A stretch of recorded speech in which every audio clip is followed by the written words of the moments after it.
Politique.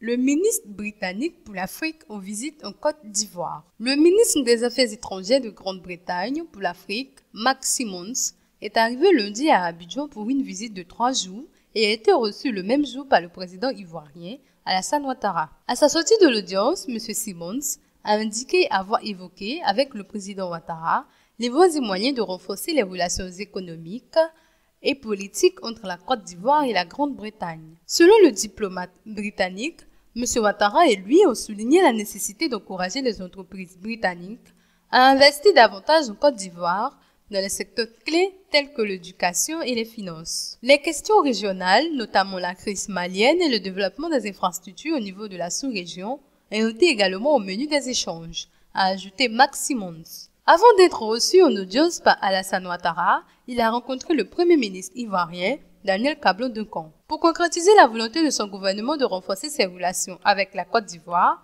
et d'améliorer les liens économiques entre les deux pays.